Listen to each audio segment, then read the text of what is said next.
Շարունակենք խոսել առողջության մասին եւ իսկապես սա կարեւոր թեմա է եւ այս թեմայից կախված է մեր առօրյան։ Ու իդեպ մայիսը թիմոմայի իրազեկման ամիսն է։ Թիմոման ուրցագեղձ է, իմուն համակարգի մասնագիտացված օրգանը։ Մեր տաղավարում են Ֆանարջանի անվան ուռուցքաբանության ազգային կենտրոնի կրծքավանդակային վիրաբուժության եւ ինտերվենցիոն թոքաբանության բաժանմունքի ղեկավար թորակալ վիրաբույժ Տիգրան Բյուզանդյանն ու նույն կենտրոնի նյարդաբան Միրա Օրդոյանը։ Բարի լույս։ Բարև ձեզ։ Նախ եկեք պարզենք ինչ է թիմոման եւ ինչքանով է մեր հասարակությունը տեղյակ թիմոմայից առհասարակ։ Թույլ տվեք մի փոքր ձեզ ուղղել, որ չէ թիմոմայի, այլ թիմիկ ուռուցքային հիվանդությունների, մասնավորապես ավելի շատ դեպքերում թիմոմաների իրազեկման ամիսն է։ Թիմուսը, նույն ինքը հայերենով ուրցագեղձը, դա միջնորմի հանդիպող օրգան է, որը ինչ պուբերտատային տարիքը արյունաստեղծ համակարգի մեջ ունի ազդեցություն եւ տարիքի հետ պետք է հետ զարգանա, սակայն հյուսվածքը որպես այդպեսին մնում է, շատ ժամանակ ոչ ամբողջապես է ինվոլյուցվում, այսինքն հետ զարգանում եւ մնացորդ հյուսվածքների մեջ արդեն առաջանում են ուռուցքային հիվանդությունները, թիմոմաները, թիմուսի քաղցկեղները եւ այդ թվում թիմուսի նեյրոէնդոկրին կարցինոմաները։ Ինչու է ստեղծվել այս իրազեկման ամիսը, դա վերջին ժամանակների նորություն է 10-15 տարվա եւ գլխավոր ջատագովները այս ամենի դա թիմիկ ուռուցքային հիվանդությունների հետազոտական խումբն է, որը աշխարհում հայտնի է նորարար լուծումներով, համակարգային լուծումներով եւ դասակարգումային առաջարկներով, քանի որ թիմուսները եւ թիմիկ ուռուցքները բավական հազվագյուտ են հանդիպում, ուստի կարիք է առաջանում մոդուլացված իրենց ձևակերպել, մոդուլացված իրենց մասին քննարկել։ Մասնավորապես, եթե ստատիստիկ տվյալների մասին խոսենք, հիմնական հետազոտական խմբերը, որոնք գտնվում են Ամերիկայի Միացյալ Նահանգներում եւ եվրոպական երկրներում, ունեն հետեւյալ հավանականությունը հանդիպման 0.13-ից 0.15 100,000 բնակչի հաշվարկով։ Եթե դա վերածենք մեր բնակչությանը 3 միլիոնին միջին հաշվարկով, ստացվում է տարեկան 4-ից 5 դեպք, բայց ելնելով մեր փորձից, մեր կենտրոնում անցած տարի 8 կլինիկական դեպքեր թիմոմայի եւ 1 դեպք թիմիկ կարցինոմայի։ Վերածելով տվյալները արդեն ավելի մոտ մեզ թե ֆիզիկապես, թե բարոյապես, թե ամեն ինչով ասիական ցուցանիշներին, նույն Չինաստանում, Ճապոնիայում հանդիպման հաճախականությունը 0.5 է։ Մեզ ավելի մոտ է եւ եթե գումարենք հասկանանք աշխարհում քանի դեպք է տարեկան գրանցում, դա բավականին փոքր թիվ է եւ կարիք կա իրազեկման, կարիք կա թիրախային խմբերի հետազոտման ու հայտնաբերման։ Այո, որ տարիքային խմբերն են թիրախային խումբ հանդիսանում եւ որոնք են ռիսկի գործոնները։ Բավականին լավ հարց եք տալիս, շնորհակալ եմ։ Թիրախային խումբը որպես այդպեսին միջինացված ստացել են 40-ից 60 տարեկանը, շատ մարդիկ կարող են ասել, չէ, ավելի շուտ է հանդիպում, ավելի ուշ է հանդիպում եւ այլն, բայց ունենք հետեւյալ միջինացված ցուցանիշը, որտեղ հաշվարկվել են թե թիմոմաները, թե թիմիկ կարցինոմաները եւ թե թիմիկ նեյրոէնդոկրին կարցինոմաները, առավել հաճախ Ամերիկայի Միացյալ Նահանգների ստացած ցուցանիշը դա 54 տարեկանն է միջինը, Եվրոպայի համար մոտավորապես 56-ը եւ կա մի հատ լրացուցիչ հետաքրքիր փաստ եւս, որի մասին արդեն մեր գոլեգան կխոսի, ես այդ մասը բաց կթողեմ, որ այլ հիվանդության արկայության դեպքում այդ տարիքային շեմը բավականին իջնում է։ Հա։ Եվ թիմուսների գնահատման համար շատ կարևոր է նաեւ գնահատել ինչ հիվանդություններ ունենք եւս։ Շատ ժամանակ հարկ-հասկեղային, այսինքն պարանեոպլաստիկ համախտանիշների մասին մենք կարող ենք խոսել եւ թիմուսի դեպքում դա բավականին արտահայտիչ է։ 30-ից 40% դեպքերում մենք խոսում ենք միաստենյա գրավիս հիվանդության մասին, որը բավականին լուրջ խնդիր է թե վիրաբույժների, թե այլ մասնագետների համար, մասնավորապես հիվանդի նյարդամկանային նյարդային հաղորդակցությունների խնդիր է դա եւ թիմոմա ունեցող պացիենտների 30-ից 40%-ը ունի նաեւ միաստենյա գրավիսը եւ այլ հիվանդությունները, այլ քաղցկեղային սինդրոմի դրսևորումները եւս ընդհանուր առմամբ մոտավորապես 10% են, այսինքն եթե մենք գնահատենք թիմիկ հիվանդությունները, մոտավորապես 50%-ը ունի ուղեկցող այլ հիվանդություն եւս, որը որ կապված է դրա հետ։ Անմիջապես իր պատճառով առաջացած։ Որ հիվանդություններն են դրանք։ Ինչպես Եվ ինչ պատկերեց ձեր գոլեգան։ Ինչպես դոկտորը նշեց, թիմոմա ունեցող պացիենտներն առաջնակի գալիս են նյարդաբանի մոտ, որովհետև այն գանգատները, որը առաջացնում է թիմոման, դա միաստենյա գրավիսն է, ինչպես դոկտորը նշեց։ Միաստենյա գրավիսը ինքը նյարդային համակարգի աուտոիմուն հիվանդություն է, որի պարագայում մենք ունենում ենք նյարդամկանային հաղորդականության խնդիր։ Օրգանիզմում արտադրվում են նյութեր, որոնք կոպիտ ասած բլոկ են անում եւ չեն թողում հոսանքը նյարդից անցնի մկանների։ Պացիենտները դիմում են ընդհանուր հոգնածությամբ, կոպի շարժման դժվարությամբ, խոսքի, կլման ակտի դժվարությամբ, գալիս են նյարդաբանի մոտ, այնուհետև նյարդաբանական զննումից հետո ուղղորդվում է համապատասխան հետազոտությունների եւ եթե կարիք կա թիմոմային հայտնաբերում ուղղորդում են կրծքային վիրաբույժի մոտ։ Միաստենյան կախված մկանախմբերի ընդգրկումից դասակարգում են հիմնական 3 խմբերի, առաջինը դա ակնային ձևն է, առավել հաճախ հանդիպում է երիտասարդ տարիքում, ախտահարում է իզոլացված կոպի մկանները, ակնաշարժ համակարգի մկանները, այսինքն պացիենտները գալիս են, ասում են, որ կոպս չի բարձրանում, ասում են, որ հայացքս չեմ կարող ֆիքսեմ, օրինակ ունեմ շլություն կամ երկտեսություն։ Դա բարորակ ձև է համարվում միաստենյայի եւ շատ հեշտությամբ կորեկցիայի ենթարկվում։ Երկրորդը դա բուլբար խումբն է, որի պարագայում ախտահարվում են գանգուղեղային նյարդերով նյարդավորվող մկանային խմբերը։ Այդ պարագայում պացիենտները գանգատվում են խոսքի, ֆոնացիայի եւ կլման ակտի դժվարություններից, ասում եմ, բժշկուի ջան, ջուր էի խմում, մնաց կոկորտս, թռավ կաթիկս, այդպես արտահայտություններ են անում, որոնք որ արդեն մասնագիտացված են նյարդաբանի մոտ, առաջացնում են հարցեր եւ պատասխանները ստանալու համար ուղղորդվում են հետազոտությունների։ Եվ երրորդ ամենաբարդ ձևը դա միաստենյայի գեներալիզացված ձևն է, որի պարագայում ունենում ենք մի շարք մկանախմբերի ախտահարում միաժամանակ։ Օրինակ սկսվում է կոպի իջեցումից, շարժունակության ֆունկցիաներն են դժում, այսինքն վերջույթների մկանային ուժերն են, խմբերն են ընդգրկվում, պացիենտը դժվարանում է քայլել, ինքնասպասարկվել եւ ինչը ամենավտանգավորն է այդ պարագայում ընդգրկվում է նաեւ շնչառական մկանները։ Պացիենտը իզորուչի շնչել այդ պարագայում եւ դա կյանքի հետ կոպիտ ասած անհամատեղելի իրավիճակներ կարող է ստեղծել։ Այդ պարագայում նյարդաբանին դիմելով առաջնակի հետազոտությունը անում ենք էլեկտրոնեյրոմիոգրաֆիա, որի պարագայում տեսնում ենք հստակ միաստենիկ կոր եւ ինչպես դոկտորը ասաց, որպես պարանեոպլաստիկ համախտանիշ մենք բացի բուն միաստենյա գրավիս հիվանդությունից ունենք նաեւ միաստենիկ համախտանիշանների ամբողջականություն, որոնք որ կոնկրետ թիմոման չէ պատճառը, այլ ուռուցքներ, օրինակ թոքի կարցինոմա, որոնք նույնպես կլինիկորեն դրսևորվում են որպես միաստենյա։ Դրանք բժշկության մեջ տարբերակում են որպես Լամբերտի տնի համախտանիշ եւ նման միաստենիկ այլ համախտանիշներ, որոնք որ առավել հաճախ են հանդիպում։ Բուժական առումով, եթե հստակ ախտորոշվել է թիմոման, էլեկտրոնեյրոմիոգրաֆիկ եւ կրծքավանդակի կատեկամեմերտը հետազոտությունից հետո հայտնաբերվել է թիմոման, դեղորայքային բուժման հետ զուգահեռ կատարվում է նաև վիրաբուժական միջամտություն թիմեկտոմիա։ Այս ամենը հասկացանք, իսկ բացի դրանից էլի ինչ որ բաներ կան, որ մարդուն անհանգստացնում են, որ նա պետք է հասկանա, որ պետք է գնա բժշկի եւ դիմի։ Շատ լավ հարց եք տալիս։ Վերադառնալով էլի ստատիստիկ ցուցանիշներին, մենք տեսնում ենք, որ թիմուսով, թիմիկ ուռուցքներով, թիմիկ մալիգնանսիներով մեզ դիմող բուժառուները հիմնականում առաջի փուլում են դա հայտնաբերում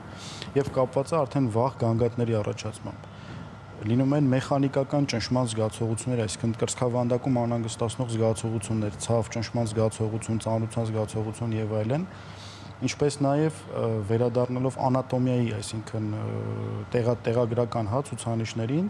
թիմի գեղձի մեծացումը անմիջապես կապված է նաեւ վերին սիներակի եւ ձախ բասկագլխային երակի սեղմելու զգացողությամբ, դրա պատճառով եւս բուժառուներ հետազոտվում են եւ հայտնաբերվում են։ Լուծումը իհարկե միայն վիրաբուժականը չէ։ Չնայած մեծ մաս դեպքերում վիրաբուժությամբ էլ հենց ավարտվում է թիմուսի ուռուցքային հիվանդության լուծումը, շատ ժամանակ վիրաբուժը եւ նյարդաբանը աշխատում են զուգահեռ, այսինքն բուժառուի մոտ հայտնաբերվել է միաստենյա, դա արդեն իսկ ահազանգող է վիրաբուժության համար, քանի որ վիրաբուժության ժամանակ օգտագործվում են ընդհանուր անզգայացման փաթեթում միորելաքսանտներ, այսինքն մկանները թուլացնող դեղեր, որպեսզի վիրաբուժության համար չխանգարի, բնականաբար եթե ախտորոշվում է միաստենյա գրավիս, այդ հարցը ավտոմատ կերպով փակվում է, ոչ մի նմանատիպ դեղորայք մենք ձգտում ենք չօգտագործել, եթե շատ մեծ անհրաժեշտություն դրա մեջ չկա։ Եվ վիրաբուժությունը ինքնին արդեն բավականին հետաքրքիր է կրծքային վիրաբուժության աշխարհում։ Դուք կարող եք հարցնել, դա արվում է էնդոսկոպիկ, դա արվում է բաց եղանակով, դա արվում է մեծ կտրվածներով, թե չէ։ Վերջերս բոլոր կրծքային վիրաբուժության ֆորումները, կոնգրեսները եւ այլն եկել են մեկ եզրանկման, որ չկա սահմանափակում վիրաբուժության համար, եթե կարող ես դա անել էնդոսկոպիկ, արա բնականաբար էնդոսկոպիկ եւ Բժիշկն է որոշում դա։ Բժիշկն է որոշում Կոնկրետ դա, դեպքի համար։ հենվում է իր հնարավորությունների, այսինքն ինքը տվյալ հմտությունը ունի, թե ոչ, որտեվ աշխատանքի վայրը բավականին վախենալու է, սիրտ, անոթներ, մագիստրալ անոթներ, առաջային միջնորմ եւ այլն։ Եվ երկրորդ հարցի հանգամանքը արդյոք ինչ չափեր ունի տվյալ ուռուցքային հիվանդությունը, որտեղ մենք սովոր ենք, եթե մենք անում ենք էնդոսկոպիկ վիրահատություն կրծքային վիրաբուժության ծավալի մեջ, դա 3-4 սանտիմետրանոց կտրվածքներ են։ Եթե ուռուցքային հիվանդությունը 8 սանտիմետր, ապահովում ենք խափում, հա, մենք անենք դա էնդոսկոպիկ, միևնույն է վերջում կտրվածքը մեծացվելու է, որպեսզի տվյալ ուռուցքը հեռացվի։ Էլ իմաստը որն է, չարչարվելու եւ ինչ որ ռիսկայնության գնալու էնդոսկոպիկ անելու։ Մենք այդ դեպքում անում ենք բաց, հա իհարկե մեր համար ավելի կոմֆորտ է, որ մենք էնդոսկոպիկ ենք վիրահատում, ոչ պարանոցն է ծռվում, ոչ մենք լարված ենք, էնդոսկոպիկի ժամանակ կանգնած սիրուն մեր համար վիրահատում ենք, բայց մտածում ենք առաջնահերթ բուժառուի մասին։ Տհաճ անակնկալներ միշտ լինում են, անոթների վնասում, նյարդերի վնասում եւ այլն, որը մենք միշտ ձգտում ենք գնալ ավելի անվտանգ ճանապարհների։ Այո, դեպքեր են լինում, որ ստիպված ենք լինում երկու կողմից կտրված կանել, քանի որ թիմուսը գտնվում է երկու թոքերի միջև, միջնորմում, ամենաիդեալականը մեզ համար մեկ կողմից հեռացնելն է ձախից կամ աջից կախված, որ հատվածում է ավելի մեծ կոմպոնենտ է։ Եվ իհարկե չենք մոռանում դասական վիրաբուժությունը, որը ասում է ստերնոտոմիկ մուտքը, այսինքն ամբողջապես կրծոսկրն է հատվում եւ միջնորմը ամբողջությամբ ձեռքի տակ է։ Եվ վերջին 10-ամյակների, 20-ամյակների մուտքը դա սուբքսիֆոիդ, այսինքն ենթա թրաձև ելունային մուտքն է, երբ մենք մտնում ենք առաջային միջնորմ, չհատելով կրծքավանդակի խոռոչներ ընդհանրապես։ Իսկ որքանով է արդյունավետ պացիենտի համար, ինչ արդյունքներ ունեք այս տարիների Ինչպիսի ընթացքում։ ստատիստիկա կա։ Քանի որ վերադառնանք նույն ստատիստիկային, տվյալները բավականին քիչ է, ես ավելի կփորձեմ իմ անձնական փորձով, մեր կլինիկայի փորձով կիսվել, եւ տված արդեն ITMIC, այսինքն միջազգային կազմակերպությունը, որ հետազոտում է թիմոմաները, 5 տարվա ապրելությունն է կարևոր ցուցանիշ, այսինքն մարդու մոտ ախտորոշվել է թիմոմա, գնացել է ինչ-որ բուժման process-ների մեջ է հայտնվել եւ ինչ ապրելություն ունենք 5 տարի անց, թիվը 90-ից բարձր։ Հետազոտական խմբերի համար ուռուցքով զբաղվող մարդկանց համար լուրջ ցուցանիշ է այդ թիվը եւ կյանքի որակը եւս բավականին բարձր է, հա, եթե գնահատենք հիվանդներին եւ այլն։ Ռեցիդիվները շատ ժամանակ, այսինքն հիվանդության կրկնողությունները շատ ժամանակ հայտնաբերվում են 10 տարի անց, 15 տարի անց։ Եվ իրենց ընթացքը թիմոմանների իրենք բավականին բարվորակ ընթացք ունեն համեմատած մյուս ուռուցքային հիվանդությունների խմբերը, բացառությամբ հենց կարցինոմաների, այսինքն նեյրոէնդոկրին կարցինոման եւ թիմիկ կարցինոման իրենց ընթացքով բավականին ագրեսիվ են եւ կարան մետաստազավորվեն եւ ունենալ ավելի չարորակ ընթացք, քան թիմոմաները։ Իսկ ինչ է անհրաժեշտ պացիենտին վիրահատությունից հետո գուցե նորից պետք է նյարդաբանի լինի։ Ճիշտ հարց տվեցիք։ Նախ նշենք, որ միասթենիայի եւ թիմոմաների պարագայում, ինչպես դոկտորը նշեց, բուժման process-ը մուլտիդիսցիպլինար է։ Մի մասնագետ չի աշխատում պացիենտի հետ։ Պացիենտի հետ աշխատում են մասնագետների խումբ, որոնք որ ունեն որակավորում տվյալ հիվանդության հետ աշխատելու համար։ Միասթենիայի պարագայում, մինչև վիրահատական միջամտությանն անցնելը մենք ունենք բուժման սխեմա։ Եթե պացիենտի մոտ առաջնակի հայտնաբերված է եւ դեղորայքային կոռեկցիայի որպես այդպեսին ենթարկված չի, պացիենտին նշանակվում է դեղորայքային բուժում, որը ժամանակ հսկվում է, կոպիտ ասած կանոնակարգվում է, այնուհետև գնում են վիրահատության, եթե պատճառը հստակ թիմոման է։ Եթե պարենեոպլաստիկ այլ գոյացությունն է, այսինքն կա ուռուցք, որը որ առաջացնում է միասթենիկ սիմպտոմներ, պետք է փնտրել այդ ուռուցքը, որովհետև պատճառագիտական բուժումը պացիենտի ապրելիության, բուժման էֆեկտիվության եւ կյանքի երկարատևության մեջ հենց պատճառագիտական բուժումներն են էֆեկտ տոնում։ Կան դեղորայքի հստակ խումբ, որոնք որ ցուցված են միասթենիայով հիվանդ պացիենտների համար բավականին երկար ժամանակ եւ ռեցիդիվներից խուսափելու համար պացիենտները պարբերաբար օգտագործում են այդ դեղորայքը որոշակի դոզաների կոռեկցիայի հետևանքով։ Կան վիճակներ, որոնք որ կոչվում են կրիզեր, հա, միասթենիկ կրիզեր կամ ացետիլխոլինային կրիզեր, դրանք տարբեր են, որոնք հստակ հիվանդանոցային բուժում են պահանջում եւ դեղորայքային, ներերակային միջամտություն մինչեւ վիրահատական գործողությունը սկսելը։ Ամենատարածվածը դա պլազմաֆերեզն է։ Պլազմաֆերեզի իմաստը կայանում է արյան ֆիլտրացիան, որը որ ֆիլտրում է արյան մեջ միասթենիա առաջացնող հակամարմինները եւ օրգանիզմին նորից վերադարձնում է առողջ արյուն շրջանառության մեջ։ Էֆեկտիվությունը բավականին լավ է արագ արձագանքման համար, օրինակ կյանքի սպառնացող դեպքերում դա շատ հաճախ կիրառվում է։ Իսկ եթե հիվանդանոցից պայմաններից դուրս է, ապա դեղորայքային տաբլետկաներ կան, որոնք որ երկար էֆեկտիվություն են տալիս։ Պլազմաֆերեզի պարագայում այդ էֆեկտիվությունը ճիշտ է բավականին էֆեկտը արագ ենք տեսնում, բայց կարճատև տևողություն ունի, այսինքն օրգանիզմը, եթե պատճառը չվերացնես, կրկին արտադրելու է այդ նյութերը, որոնք որ կրկին կառաջացնեն միաստենիկ կոմպոնենտ։ Եվ երրորդը ներերակային պլազմո իմունային բջիջների ներարկումն է, ինտրավենոզ իմունոգլոբուլինների ներարկում, որոնք որ ակտիվացնում են օրգանիզմի իմուն համակարգը, որպեսզի օրգանիզմը ինքնուրույն փորձի պայքարել այդ հիվանդության դեմ։ Դրանք նույնպես կունեն ժամանակավոր էֆեկտ, մինչև վերջնական պատճառագիտական լուծումը չտրվի։ Ամեն դեպքում վերջնական լուծումը վիրահատությունն է։ Եթե պատճառը թիմոման է, այո, թիմոման դա վերջնական լուծում է։ Ճիշտ է, դրանից հետո կա որոշակի շրջան, որ պացիենտը ունի կարիք դեղորայքներ օգտագործելու, բայց եթե բուն միաստենյա գրավիս հիվանդություն է եւ պատճառը թիմոման է, այո, վերջնական լուծումը դա թիմեկտոմիան է։ Եթե մարդը ունի որևէ գանգատներ եւ ինչ-որ անհանգստացնող ցավեր, դիսկոմֆորտ եւ այլն, ինչ որ անալիզների կերպով հնարավոր է հասկանալ, որ այս մարդը ունի խնդիր, չգիտեմ, մարդը արյան անալիզ է հանձնում կամ չգիտեմ, այլ եւ բժիշկները կարող են ասել, որ մի հատ գնացեք, ստուգվեք։ Շատ լավ հարց տվեցիք, շնորհակալություն։ Այս պահին թիմոմայի պատճառագիտությունը դեռևս հետազոտման էտապում է, հա, այսինքն եթե նույն թոքիկ հասկեղի դեպքում մենք գիտենք 90% դեպքերում դա ծխելու պատճառով առաջացած քրոնիկ վնասվածքները եւ թոքիկ հասկեղն է, ապա թիմուսի դեպքում դեռ ամենը հետազոտվում է եւ առաջին լուրջ ծավալը, որը փորձում են ապացուցել եւ պատճառահետեւային կապը գտնել, որ միաստենյա ունեցող բուժառուների շրջանում ռիսկը թիմոմա առաջանալու բավականին մեծ է, բացի այն, որ պատճառը հենց թիմիկ գեղձն է եւ ասեմ նույնիսկ տեղ հետաքրքիր գտնված պատճառահետևանքային կապի պատճառով մենք դիմում ենք վիրաբուժությանը նույնիսկ առողջ գեղձի, երբ մենք ունենք միաստենյա գրավից հաստատված բուժառուի շրջանում, այսինքն ունենք միաստենյա, չունենք թիմոմա, երիտասարդ տարիքում ենք գտնվում, մենք գնում ենք թիմուսի ամբողջական հեռացմանը, որովհետեւ կանխարգելենք թե միաստենյայի բարդությունները, առաջացումը նվազեցնենք, թե հետագա թիմոմա առաջանալու ռիսկերը։ Մյուս պատճառները դա գենետիկ ֆակտորը, ճառագայթի ազդեցությունը եւ այլն, դեռևս հետազոտման էտապում են դրա համար, վստահաբար ասել, որ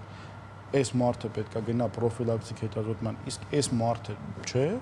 մենք տվյալ ցուցանիշը չունենք ցավոք։